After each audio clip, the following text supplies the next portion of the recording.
chapter 50, and we're going to go ahead and read 51 with it because they're very short chapters.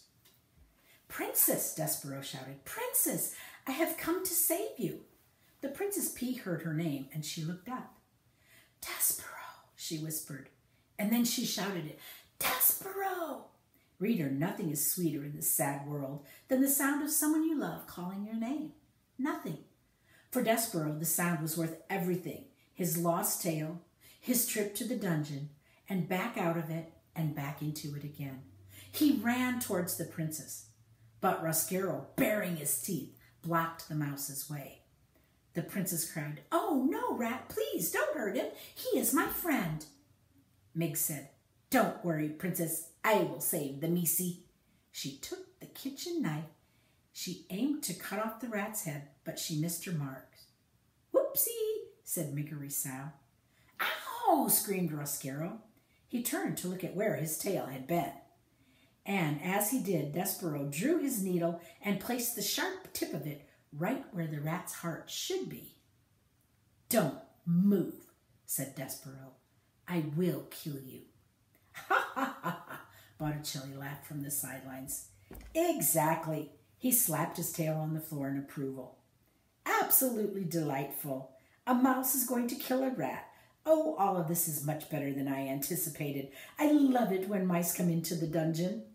"Let me see," said the other rats, pushing and shoving. "Stand back," Botticelli told them, still laughing. "Let the mouse do his work." Despereaux held the trembling needle against Rosquero's heart. The mouse knew that as a knight it was his duty to protect the princess. But would killing the rat really make the darkness go away? Despereaux bowed his head, and ever so slightly, and as he did, his whiskers brushed against the rat's nose. Rosquero sniffed. "What is that smell?" he asked. "Mouse blood," shouted one rat. "Blood and bones," shouted another. "You're smelling tears," said Botticelli. "Tears and thwarted love." "Exactly," said Rosquero. "And yet there's something else." And he sniffed again. And the smell of the soup crashed through his soul like a great wave, bringing with it the memory of light, the chandelier, the music, the laughter, everything, all of the things that were not, never would be, and never could be available to him as a rat. "Soup," moaned Rosquero, and he began to cry. "Boo-hoo-hoo," shouted Botticelli. Hissed the other rats. "Just kill me," said Rosquero. He fell down before Despereaux. "It will never work. All I wanted was some light, and that is why I brought the princess here, really, just for some beauty, some light of my own."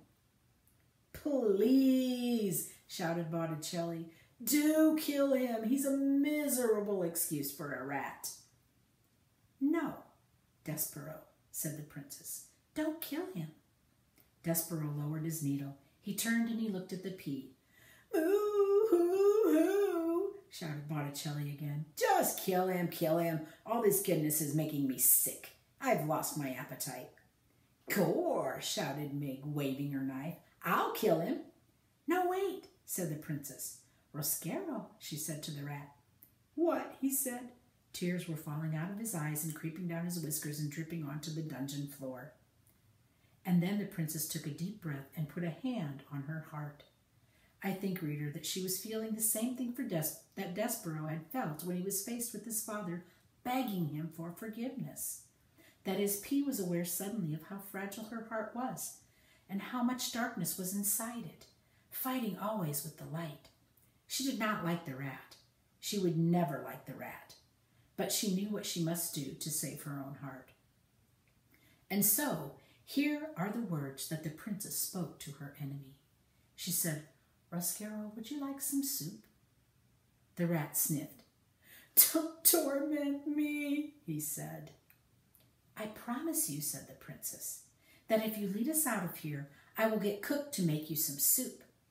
And you can eat it in the banquet hall." "Speaking of eating," shouted one of the rats, "give us the mouse." "Yeah," shouted another one, "hand over the mouse." "Who would want him now, said Botticelli. The flavor of him will be ruined. All that forgiveness and goodness. Blech. I, for one, am leaving. Soup in the banquet hall? Roscaro asked the princess. Yes, said the pea. Really? Truly, I promise. Gore, shouted Meg. Soup is illegal. But soup is good, said Despereaux. Yes, said the pea, isn't it? The princess bent down before the mouse. You are my knight, she said to him, with a shining needle. And I am so glad that you found me. Let's go upstairs. Let's eat some soup. And reader, that is exactly what they did.